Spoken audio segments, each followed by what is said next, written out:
그리고 이제 일본 같은 경우에 특히 이게 그래프를 보면은 아래쪽에 초록색이 지방에서 나간 인구입니다. 그래서 이제 1970년대 이전까지 산업이 일본에도 굉장히 그 부흥기가 있었습니다. 산업이 굉장히 잘 될 때, 그때는 지방에서 이제 도시로 일하러 나간 사람이 굉장히 많았습니다. 근데 점점 앞에서 본 것처럼 일본의 전체 인구가 점점 줄어들다 보니까 지방에서 나가는 인구도 없고, 그리고 수도권에 그 도쿄뿐만이 아니라 나고야, 오사카 이렇게 대도시로 경제가 부흥일 때 70년대까지는 인구가 들어오는 전입 인구가 많았지만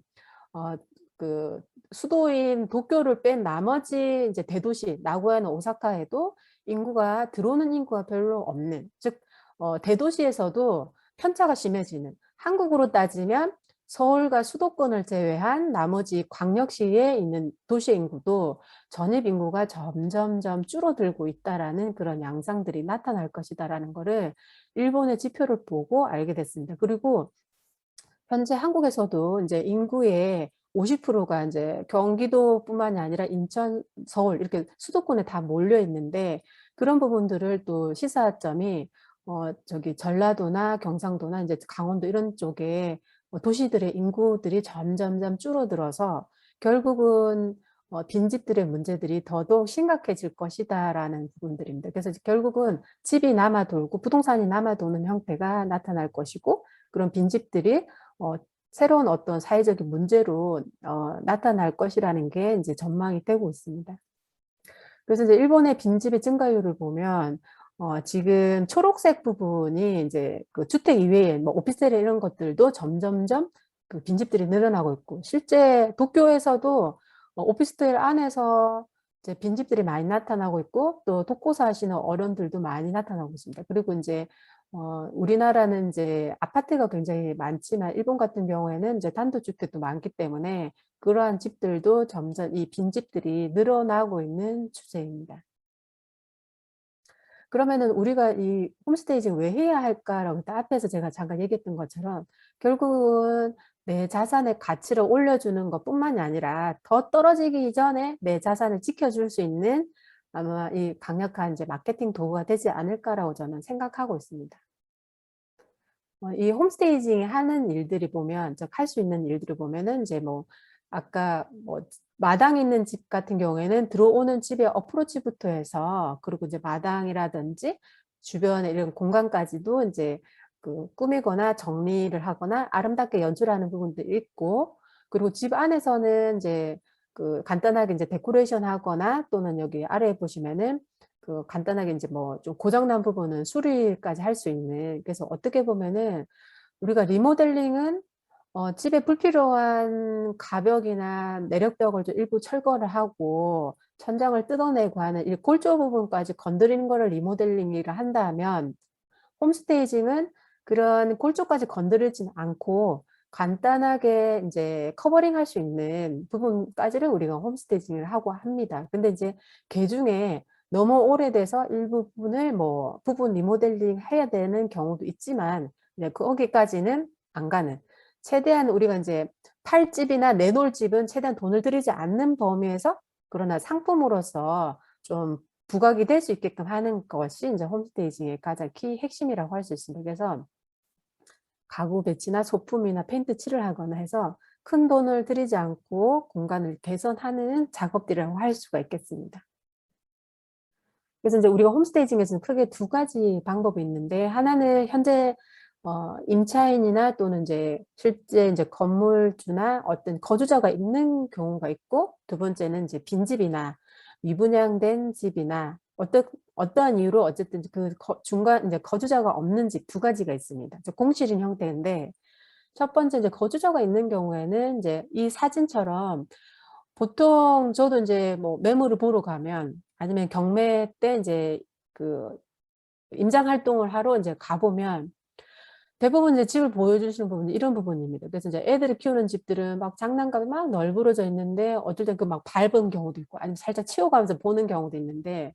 굉장히 이렇게 좀 산만한 형태로 보여져서 정말 이 집에 제대로 된 가치를 보여주지 못하고 그냥 슬쩍 둘러보고 오는 경우도 많았습니다. 근데 이렇게 되면은 그 건물의 가치를 제대로 보여줄 수 없기 때문에 지금 오른쪽에 있는 그림처럼 좀 더 이 매물의 가치를 보여줄 수 있게끔 뭐 가구를 소파를 재배치를 한다거나 또는 이제 공간에 좀 어울릴 수 있게 여기는 뭐 조망이 좋으면은 이 창가 주변에다가 간단한 벤치나 이런 걸 두고 이제 창가 쪽에서 뭔가 여유를 즐길 수 있게끔 이렇게 연출해 준다든지 해서 그래서 이제 그냥 있는 매물 그대로 내 생활 거주자가 생활하는 그 생활 자체 모습을 라이브하게 다 보여주지 않는 즉 앞으로 올 고객을 위해서 그 고객의 좀 이 집의 부가가치를 올려주시게끔 컨셉을 조금 연출해서 집을 이제 내놓는 게 핵심이라고 볼 수가 있겠습니다. 그리고 이제 두 번째는 이렇게 이제 뭐 미분양된 공간이나 또는 이제 새로운 어떤 거주자를 구하지 못해서 일시적으로 이렇게 비어 있는 집 같은 경우에도 보통 저희가 이제 그 직방이나 다방에 보면 대부분 이렇게 비어 있는 매물들을 많이 보여줍니다. 미국에서도 처음에 이렇게 비어 있는 형태로 많이 보여줬는데 그러나 이렇게 이제 그냥 비어진 상태로 물건을 보여주면 그 집의 가치를 알 수가 없기 때문에 오른쪽처럼 여기는 예를 들어서 이제 간단하게 젊은 뭐 남자가 예를 들어서 아니면 직장인이 3, 40대 직장인이 근처에 어떤 직장에 그 다니기 위해서 이 공간을 남성을 위해서 그 컨셉을 해서 꾸민다든지 해서 어떤 컨셉을 잡고 거기에 필요한 가구를 일시적으로 렌탈해서 공간에 넣는다든지 해서 그 공간의 분위기를 만들어 주는 것입니다. 그래서 홈스테이징은 일단은 그 거주자의 개성을 없애주는 게 가장 핵심이지만 그리고 이제 구매를 하려고 하는 또는 거기에 들어오려고 하는 임차인의 시점에서 그곳에 살고 싶게 만들어주는 것이 가장 핵심이라고 할 수가 있겠습니다. 그래서 이제 일본에서 이미 이제 이 홈스테이징을 이제 2014년도부터인가 이제 시작했는데 지금 작년 2020년도까지 현재 이 홈스테이징을 활용하고 있는 것들을 이제 통계를 내봤습니다. 그래서 먼저 부동산 중개소에서 이제 홈스테이징을 활용하는 게 방법들을 보니까 대부분 이제 매매 물건에 이제 홈스테이징을 활용하고 있었습니다. 그게 한 86%인데 아마 86% 정도 되면 거의 한 사람들이 물건을 내놓을 때 그냥 빈집으로 내놓지 않고 이게 자책의 그림처럼 집을 어느 정도 컨셉을 만들어서 이렇게 연출된 장면으로 찍어서 우리나라로 따지면 직방이나 다방이나 이런 네이버 이런 부동산 광고 시장에 올린다는 것입니다.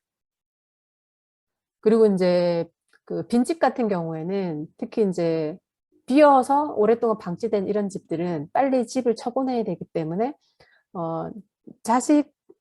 자손들이 돌아가신 부모님들의 유품을 빨리 정리해서 집을 매각하기 위해서 많이 하고 있습니다. 그래서 이제 홈스테이징을 도입하는 경우가 이렇게 입주하기 어려운 공실이나 또는 장기간 비어 있는 공실이 보통 한 4, 50% 정도는 이 홈스테이징을 활용하고 있다고 합니다. 그리고 이제 또 개중에는 각 방마다 다 하는 경우도 있고, 그리고 또 어떤 경우에는 예산으로 봤을 때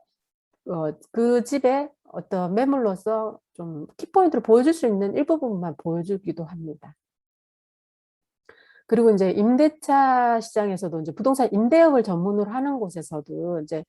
왼쪽의 사진처럼 왼쪽의 사진 같은 경우는 제가 일본에 이제 이 홈스테이징 공부하러 갔을 때 실제 이제 동경에서 이제 직장을 다니는 사람의 이제 그 임차했던 공간이었는데 저렇게 일본에서도 이렇게 그냥 저렇게 나이브한 형태로 이렇게 보여주면 잘 안 나간다는 것입니다. 그래서 여기도 남자가 이제 혼자 사는 남자분이었는데 그 남자분이 이렇게 이제 방을 보여준다 이렇게 보여주니까 이 집이 너무 좁아 보이고 그리고 또 오히려 이렇게 어수선한 상태이다 보니까 이 방에 장점을 보지 못하고 그냥 가게 되니까 결국 임대하는 물건에도 대부분 이 홈스테이징을 많이 활용해서 했더니 오히려 더 빨리 그 임차 물건이 나가더라는 것들이 이제 통계적으로 나타나고 있어서 그래서 이제 임대 물건에서도 이렇게 홈스테이징을 해서 많이 한다라고 그 보고서에 나오게 됐습니다. 그래서 이제 제가 생각했을 때 이 홈스테이징은 이제 앞으로 두 가지 방향으로 좀 이제 활발하게 전개되지 않을까라고 생각하고 있습니다. 우리나라에서 처음에 이제 부동산을 이제 그 부동산 쪽보다는 이제 초창기에는 이제 왼쪽의 두 번째 유형처럼 이제 실내 건축업을 하시는 분이 이제 안 나가는 집을 조금 빨리 내보내기 위해서 홈스테이징을 해서 하는 경우도 있었지만, 최근에 이제 제가 봤을 때 이제 부동산 쪽에서도 이제는 이제 부동산 중개업을 하시는 분들이 실제 일본에서는 부동산 중개 사무소 안에 홈스테이징 부서를 두고, 그래서 이제 안 나가는 매물이나 아니면은 그 임대차 물건에다가 홈스테이징을 해서 그거를 이제 사진을 찍어서 광고 시장에 올리면 훨씬 더 빨리 나가거나 아니면 좀 더 높은 가격으로 그 팔 수 있는 그런 형태가 나타나기 때문에, 요즘에는 부동산 중개 사무소 안에 홈스테이징 부서를 두고 그리고 부동산 관리를 같이 하는 형태가 나타나고 있어서, 이후에는 이렇게 부동산 머천다이저 형태의 홈스테이징으로 이제 확장될 가능성이 크다라고 보고 있습니다. 그리고 이제 좀 더 본다면 이제 요즘에 이제 메타버스가 많이 이제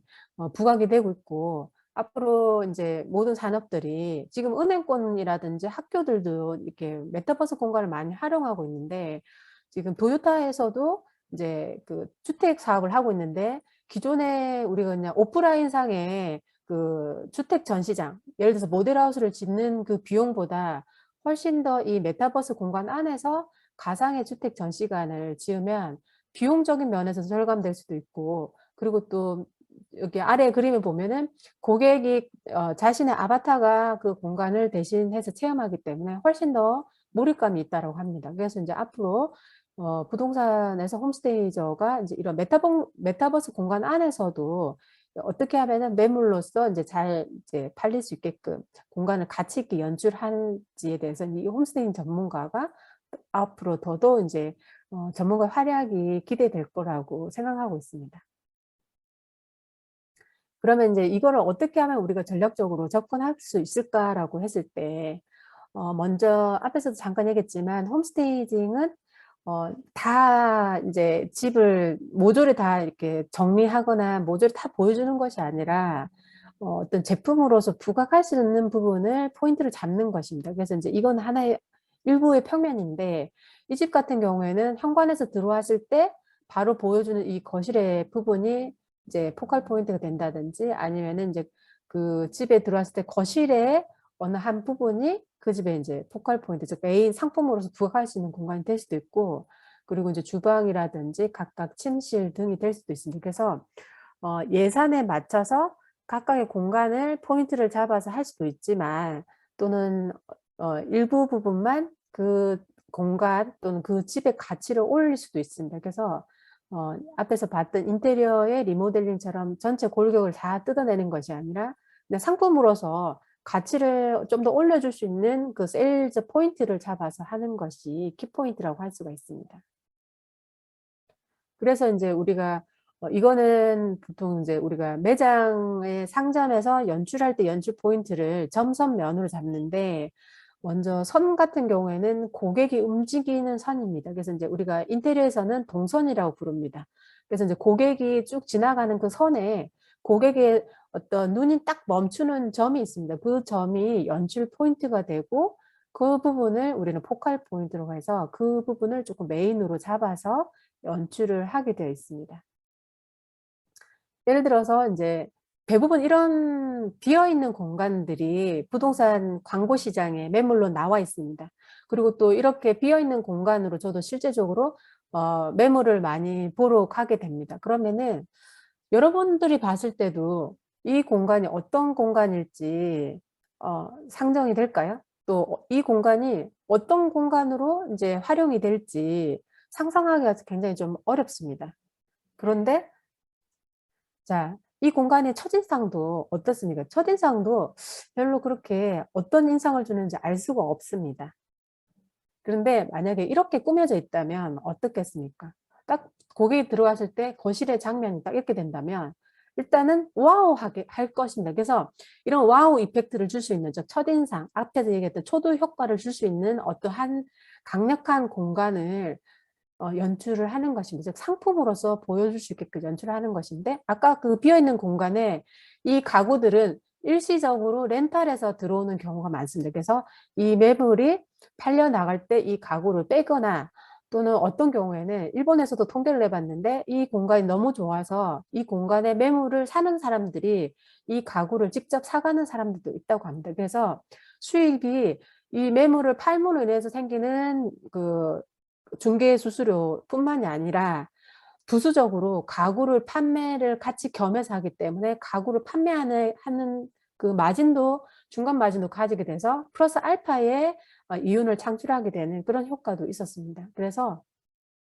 결국은 이 공간이 연출된 공간이고 연출된 어떤 상품으로서 만드는 게 홈스테이징의 가장 키포인트라고 할 수가 있습니다. 그래서 이 홈스테이징 하는 방법들을 이제 생각해 봤을 때 저는 이제 7단계로서 한번 나눠 봤습니다. 첫 번째는 그 해당 매물에 거주자가 있느냐 또는 없느냐 두 가지로 나눌 수가 있습니다. 예를 들어서 이제 살고 있는데 난 빨리 이 집을 빨리 팔고 다른 집으로 이사를 가고 싶다. 그러면은 먼저 두 번째는 우리 이제 조덕훈 교수님께서 잘 하시는 이제 부동산 분석, 입지 분석 이런 부분들이 필요합니다. 그래서 이제 입지 분석을 해서 여기에 이 해당 매물에 오려고 하는 고객이 젊은 세대일지 또는 약간 이제 실버 세대일지 또는 싱글일지 아니면 어느 정도 가족이 있는 구성원일지를 입지 분석을 통해서 하고 그리고 현재 만약에 거주자가 있는 매물이라면 기존에 있는 물건들이 좀 너저분한 물건이나 어떤 컨셉에 맞지 않는 물건들을 빼내줘야 됩니다. 그래서 이제 여기서는 스토리지 서비스를 하게 되는데 예를 들어서 우리나라는 최근에 그게 생겼는데 우리가 이제 예전에는 전철역사에 가면은 또는 뭐 서울역이나 이런 그 기차를 타는 역사에 가면은 물품을 보관할 수 있는 자그마한 이 보관소가 있었는데 제가 이 홈스테이징을 배우다 보니까 영국 같은 경우에는 이케아처럼 엄청 큰 이런 스토리지 회사가 있었는데 그 스토리지 회사 안에 들어가면 복층 오피스텔 정도 되는 그런 대형 그 창고 룸이 있었습니다. 그 룸에는 집 한 채가 다 통째로 물건이 다 들어갈 수 있는 그런 스토리지가 있었는데 그거를 뭐 하루 1일부터 해가지고 몇 개월씩 그 보관 창고에다가 물건을 보관하기도 하는 그래서 이제 그 집 현재 그 거주자가 있는 매물 같은 경우에는 그 컨셉에 안 맞는 소파나 어떤 물건이 있다면 거기 스토리지 서비스를 이용해서 일부 보관을 하는 형태도 될 수도 있고 그리고 또는 일부는 팔기도 하는 그런 형태도 될 수도 있습니다. 그래서 이제 일부는 이렇게 물품 보관 서비스가 들어갈 수도 있고 그리고 어느 정도 물건을 빼고 나면 그리고 나서 집에 좀 부가가치를 올리기 위해서 제일 먼저 청소를 하고 그리고 이제 또 부분 이제 뭐 좀 깨지거나 꺼지거나 이런 부분이 있으면 일부 뭐 보수를 할 수도 있습니다. 뭐 타일이 조금 떨어졌다 그러면 타일 같은 거 좀 붙여준다 하는 그런 것들이 있고 그리고 이제 여기서 아까 얘기했던 VMD 기법이 들어가서 결국은 이제 부동산을 팔게 되는 그런 프로세스를 가지고 있습니다. 그런데 두 번째 이제 어떤 이유로든 일시적으로 그 매물에 공실이 나거나 아니면 장기간 비어 있는 그 매물 같은 경우에는 두 번째 바로 이제 그 부동산 입지 분석을 하고 바로 이제 이 3단계와 4단계, 5단계를 뺀 6단계로 바로 들어가 가지고 VMD 공간 연출을 하고 그다음에 매각으로 넘어가는 이런 프로세스를 가지고 있습니다. 그래서 거주자가 있는 경우에는 좀 프로세스가 좀 단계가 넓지만 그래도 이제 부분적으로 어느 정도 이제 기존의 거주자가 가지고 있는 물품하고 새로운 물품을 좀 섞어서 공간을 가치를 올려준다면 거주자가 없는 매물 같은 경우에는 바로 가구를 렌탈하거나 아니면 소품을 렌탈해서 일시적으로 그 공간이 팔릴 때까지 렌탈하는 그 소품들이 나중에는 뭐 사가는 사람이 그걸 팔게 되면은 그 가구에 대한 중간 마진도 가져가게 되는 그런 프로세스를 가지고 있습니다. 그래서 이 홈스테이징은 부동산 이 입지 분석 이런 것들도 중요하고 그리고 두 번째는 스타일을 만드는 컨셉을 만드는 것도 굉장히 중요하다라고 볼 수가 있겠습니다.